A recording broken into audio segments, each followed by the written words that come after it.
Hello friends, welcome to our channel. இன்றைக்கி என்ன பார்க்க போகிறோம் அப்படின்னு பார்த்தீங்கன்னா, இன்றைக்கி ஒரு டாபிக் தான் வந்து உங்களோட ஷேர் பண்ண போகிறேன். இது பார்த்திங்க அப்படின்னா, ஒரு saree கொடுத்துருக்குறாங்க கஸ்டமர்.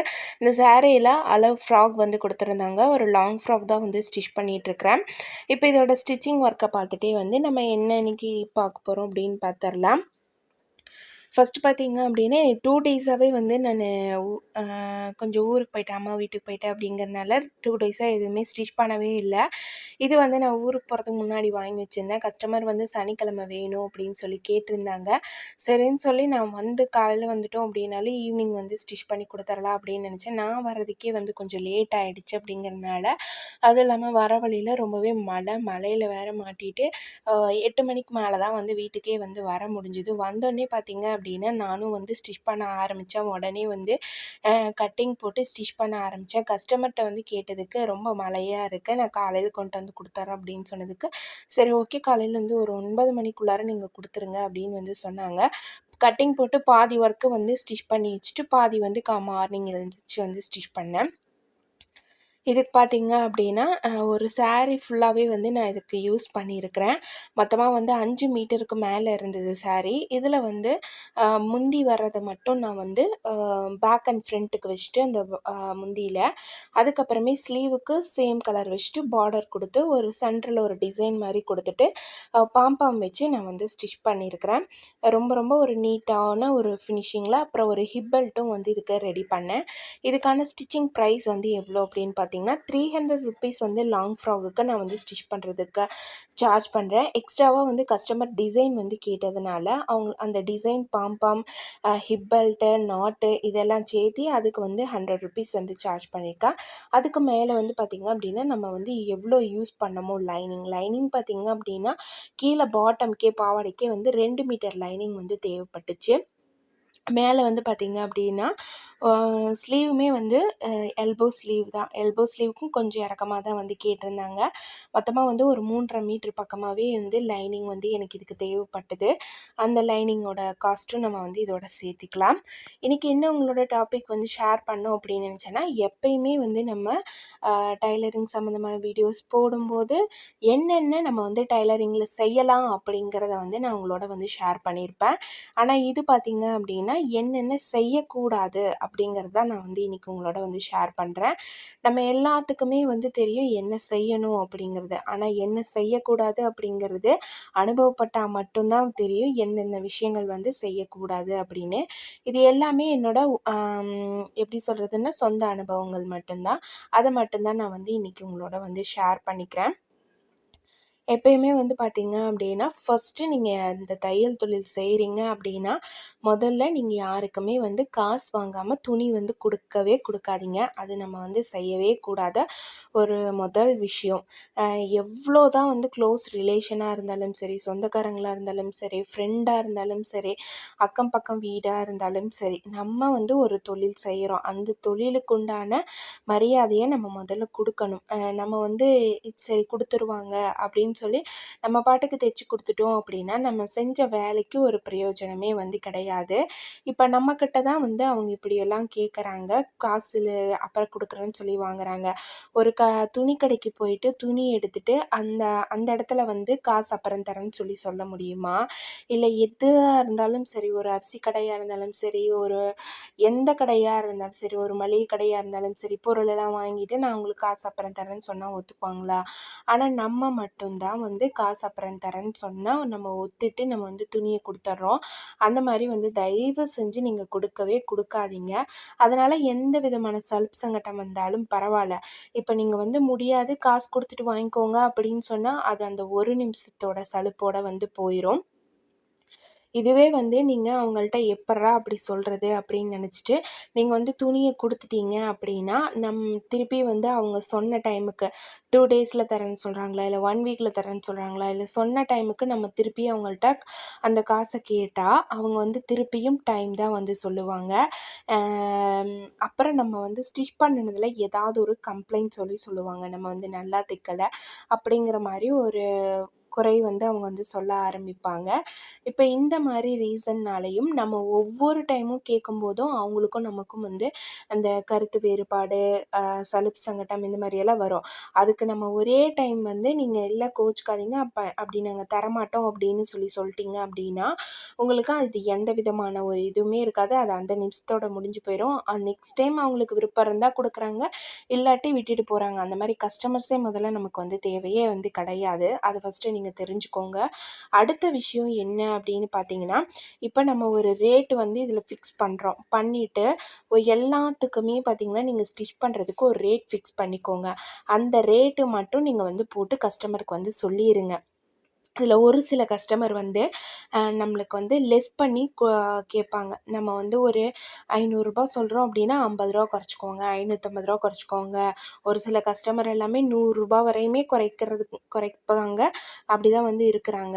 அந்த மாதிரி வந்து இருக்கிறப்ப நான் வந்து கஸ்டமர்கிட்ட நான் டீட்டெயிலாக எக்ஸ்பிளைன் பண்ணிடுவேன். இதோட ரேட்டு இவ்வளோ, இதோட ரேட்டு இவ்வளோ, இது தைச்சதுக்கு இவ்வளோ போட்டிருக்கேன், இது தைச்சதுக்கு இவ்வளோ போட்டிருக்கேன், லைனிங் இவ்வளோ, மெட்டீரியல் இவ்வளோ, ஃபால்ஸுக்கு இதுக்கு அப்படின்னு சொல்லி எல்லாத்துக்குமே வந்து டீட்டெயிலாக எக்ஸ்பிளைன் பண்ணி ஒரு பில் போட்டு கொடுத்துருவேன். இதுக்கு மேலே என்னால் வந்து இதில் லெஸ் பண்ணவே முடியாது, கரெக்டாக தான் பில் போட்டிருக்குது, நீங்கள் காசு கொடுத்துருங்க அப்படின்னு சொல்லிடுவேன். ஏன்னா ஒரு கஸ்டமர்கிட்ட நம்ம லெஸ் பண்ணி வாங்கினோம் அப்படின்னா அடுத்தடுத்து வர கஸ்டமர்ஸ் எல்லாத்துக்கிட்டையுமே நம்ம வந்து லெஸ் பண்ணி தான் வந்து வாங்குற மாதிரி இருக்கும். இப்போ நம்மக்கிட்ட தைக்க கொடுக்குறாங்க அப்படின்னா அவங்க வந்து ஒருத்தருக்கு ஒருத்தர் கான்டாக்ட் இல்லை அப்படின்னா பரவாயில்ல. ஆனால் வந்து எல்லாருமே வந்து அக்கம் பக்கம் இருக்கிறவங்க, தெரிஞ்சவங்க இந்த மாதிரி மட்டும்தான் வந்து தைக்க கொடுப்பாங்க. அப்போ நம்ம ஒவ்வொருத்தர்கிட்டையும் ஒவ்வொரு மாதிரி வந்து வாங்கணும் அப்படின்னா நம்ம அது ஒரு தொழிலுக்கு வந்து அழகாக இருக்காது. அப்படிங்கிறதுனால நான் எல்லாத்துக்கிட்டேயுமே வந்து ஃபிக்ஸிங் ரேட்டு தான், இவ்வளோ தான் இதுக்கு அப்படின்னு சொல்லி நான் சொல்லிடுறது. நான் லெஸ் பண்ணி எந்த கஸ்டமர்கிட்டையுமே வந்து வாங்கினதே கிடையாது. என்னோட சொந்த அனுபவத்தில் வந்து சொல்கிறேன். அதுக்கப்புறம் பார்த்திங்க அப்படின்னா இந்த கஸ்டமர்கிட்ட நம்ம என்னென்ன செய்யக்கூடாது அப்படின்னு பார்த்தீங்கன்னா, ஒரு கஸ்டமரை பற்றி இன்னொரு கஸ்டமர்கிட்ட நம்ம வந்து பேசவே கூடாது. நம்மக்கிட்டேயே வந்து வேணுக்குன்னே நம்ம போட்டு வாங்குவாங்க. அவங்க அப்படி, இவங்க இப்படி, அந்த மாதிரி அவங்க என்ன தைச்சாங்க, அவங்க ட்ரெஸ்ஸை காட்டுங்க, அவங்க டிசைன் எப்படி இருக்குது அப்படிங்கிற மாதிரி வந்து எல்லாமே வந்து கேட்பாங்க. கேட்டாலுமே வந்து இல்லைங்க அது மாதிரி காட்டுறதில்ல, இல்லை அவங்க டிசைன் வேறு, இந்த மாதிரி நீங்கள் அவங்கள பற்றி எதுவுமே வந்து அடுத்தவங்க அந்த இன்னொரு கஸ்டமர்கிட்ட பேசாதீங்க. அவங்க என்ன சொல்கிறாங்க, என்ன பண்ணுறாங்க அப்படிங்கிறது எதுவுமே வந்து ஷேர் பண்ணிக்காதீங்க.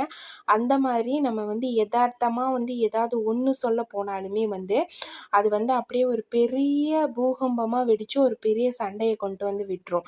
அந்த மாதிரியும் நீங்கள் வந்து எதுவுமே பண்ணாதீங்க. நம்ம வந்து ஊர் விட்டு ஊர் போய் இல்லை ஒரு வெளி இடத்துல போய் நம்ம வந்து ஸ்டிச் பண்ணுறோம், நம்ம தனிப்பட்ட முறையாக கடை வச்சுருக்கோம் அப்படின்னா நமக்கு இந்த மாதிரி பிரச்சனைகள் எல்லாமே வராது. ஏன்னா வந்து எங்கேருந்து கொண்டு வந்து யார் தராங்க அப்படிங்கிறது நமக்கு எதுவுமே தெரியாது.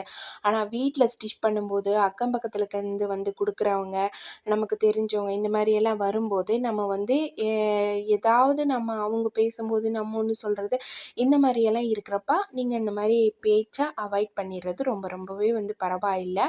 நான் கஸ்டமர்கிட்ட தொழில் சம்மந்தமாக மட்டும்தான் பேசுவேன். என்ன டிசைன் வைக்கலாம், எவ்வளோ சார்ஜ் ஆகும், நாட்டு வேணுமா, மணி வேணுமா, இந்த பூ எந்த மாதிரி வைக்கிறது, இந்த மாதிரி வந்து கஸ்டமர்கிட்ட அது சம்மந்தமான விஷயங்கள் மட்டும்தான் பேசுவேன். மற்றபடி அடுத்தவங்கள பற்றியோ இல்லை வேறு கஸ்டமர்ஸை பற்றியோ நான் அந்த மாதிரி எதுவுமே சொல்ல மாட்டேன். காசுமே வந்து மற்றவங்கள கம்பேர் பண்ணி நான் வந்து என்றைக்குமே வந்து கஸ்டமர்கிட்ட சொல்லவும் மாட்டேன். இது வந்து ரொம்ப ஒரு முக்கியமான விஷயம். அடுத்து வந்து பார்த்திங்க அப்படின்னா ஒரு சில கஸ்டமர்ஸ் எல்லாமே நம்மக்கிட்ட வந்து ஏதாவது கேட்பாங்க. ஒரு ஊசியோ, நூலோ இந்த மாதிரியெல்லாம் கேட்பாங்க. அந்த மாதிரி கேட்கும்போது நீங்கள் அதெல்லாமே வந்து கொடுத்து பழகாதீங்க.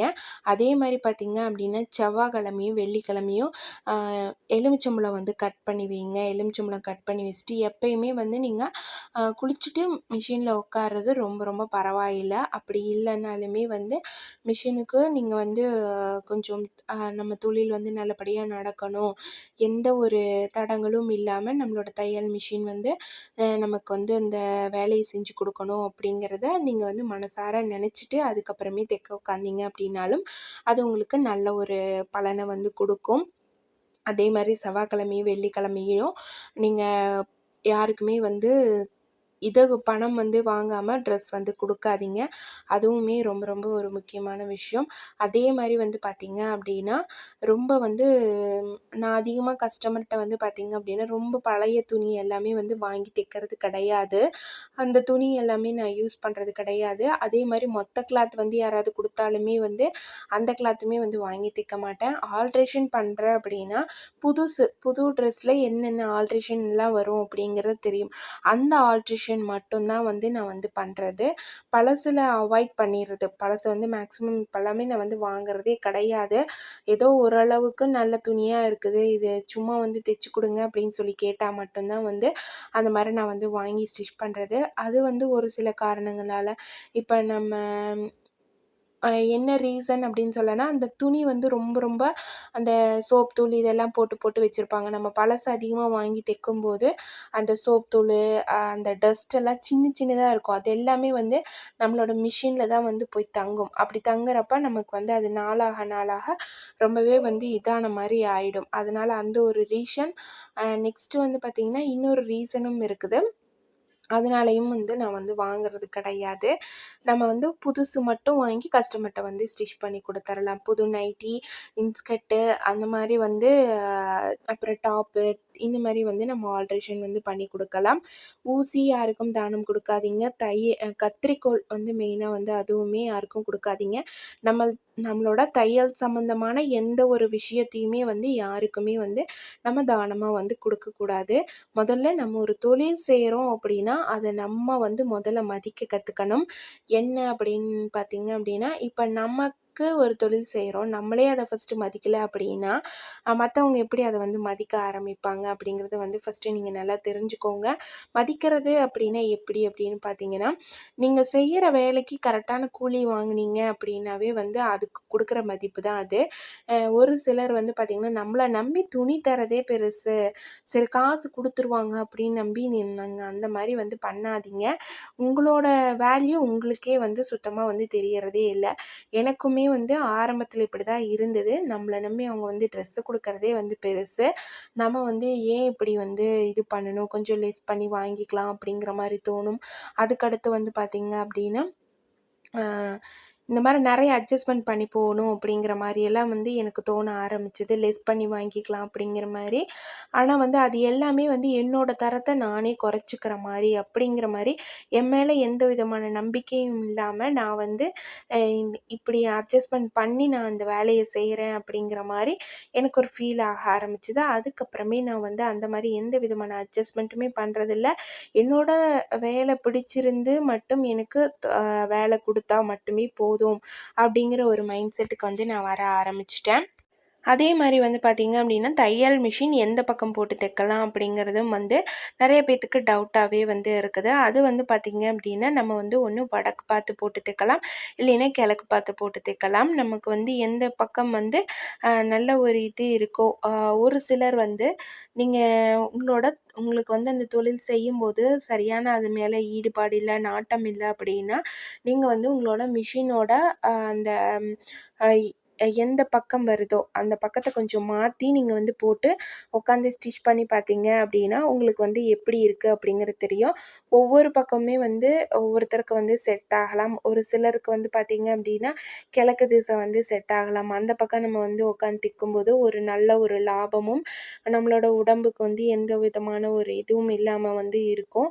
அதே மாதிரி ஒரு சிலருக்கு வடக்கு பக்கம் செட் ஆகும். அந்த மாதிரி நம்ம வந்து போட்டு பார்க்கும்போது நமக்கு எது கம்ஃபர்டபுளாக இருக்குது, எப்படி வந்து நம்ம இருக்கிறோம் அப்படிங்கிறது வந்து கொஞ்சம் போட்டு பார்த்தீங்கன்னா 1 மாதம் 2 மாதத்துலேயே வந்து உங்களுக்கு வந்து தெரிய ஆரம்பிச்சிரும். அப்போ நீங்கள் வந்து உங்களுக்கு எந்த பக்கம் செட் ஆகுதோ அந்த பக்கம் நீங்கள் வந்து போட்டு தையல் மிஷின் வந்து ஸ்டிச் பண்ணலாம். நீங்கள் வீட்டில் ஸ்டிச் பண்ணாலும் சரி, கடையில் ஸ்டிச் பண்ணாலும் சரி, உங்களோட தொழிலை நீங்கள் தான் வந்து இம்ப்ரூவ்மெண்ட் பண்ணி ஆகணும். அதுக்கு தகுந்த மாதிரி நீங்கள் வந்து பார்த்துக்கோங்க. நான் இப்போ வந்து பார்த்திங்க அப்படின்னா ஓரளவுக்கு வந்து இந்த ஒர்க் எல்லாமே கம்ப்ளீட் பண்ணிட்டேன். இந்த நெக்குக்கு பார்த்திங்க அப்படின்னா இந்த மாதிரி தான் வந்து டிசைன் வச்சுருந்தேன். அண்ட் சென்டரில் ஒரு பெரிய லீஃப் மாதிரி கட் பண்ணிவிட்டு அதுக்கப்புறம் அதுக்குள்ளார வந்து ஒரு பாம்பாம் வச்சு ஸ்டிச் பண்ணிக்கலாம் அப்படின்ட்டு. ஃபைனலாக பார்த்திங்க அப்படின்னா இதோட ஒர்க்குமே வந்து எல்லாமே வந்து முடிஞ்சுது. இன்றைக்கி நான் உங்களோட ஷேர் பண்ணினது எல்லாமே வந்து என்னோடய ஓன் எக்ஸ்பீரியன்ஸ் தான். அதுதான் வந்து நான் உங்களுக்கு வந்து ஷேர் பண்ணினேன். இன்னொரு விஷயம் என்ன அப்படின்னு பார்த்தீங்கன்னா, நம்ம கஸ்டமர்ட்ட எப்பயுமே வந்து நம்மளோட தொழில் சம்மந்தமான விஷயங்கள் எதையுமே வந்து ஷேர் பண்ணிக்க கூடாது. நமக்கு வந்து எவ்வளோ ஆர்டர்ஸ் வருது அப்படிங்கிறதையும் வந்து ஷேர் பண்ணிக்க கூடாது. எவ்வளோ வருமானம் வருது அப்படிங்கிறதையும் வந்து ஷேர் பண்ணிக்க கூடாது. இதுதான் வந்து ரொம்ப ரொம்ப ஒரு முக்கியமான ஒரு விஷயம். நம்ம வந்து சும்மா வந்து ஒரு பந்தாக்காகவோ, இல்ல வந்து ரியாலிட்டி என்னவோ அதையும் வந்து நான் வந்து அவ்வளோக்கு வாங்குறேன், அவ்வளோ பேர் என்கிட்ட தைக்கிறாங்க, இவ்வளோ பேர் என்கிட்ட தைக்கிறாங்க, மாசங்கண்டா இவ்வளோ சம்பாதிக்கிறேன் அப்படிங்கிற மாரி வந்து நம்ம வந்து சொல்ல ஆரம்பித்தோம் அப்படின்னா, அது வந்து ஒரு பெரிய கண் திருஷ்டி மாரியோ, நமக்கு வந்து தொடர்ந்து வந்து வேலை செய்ய முடியாத மாரியே அந்த மாரி வந்து சூழ்நிலைகள கொண்டு வந்து விட்டுரும். இது எல்லாமே வந்து அனுபவபூர்வமா வந்து நான் அனுபவப்பட்டது தான் வந்து உங்களோட ஷேர் பண்றேன். எடுத்தப்ப முதல்லலாம் பார்த்தீங்க அப்படின்னா, நானுமே வந்து நம்பாம தான் இருந்தேன். கொஞ்ச நாள் ஆக ஆக அது நடக்கும்போது தான் வந்து தெரிய ஆரம்பிச்சது. இப்ப இதோட ஃபுல் ஒர்க்குமே வந்து நான் கம்ப்ளீட் பண்ணிட்டேன்.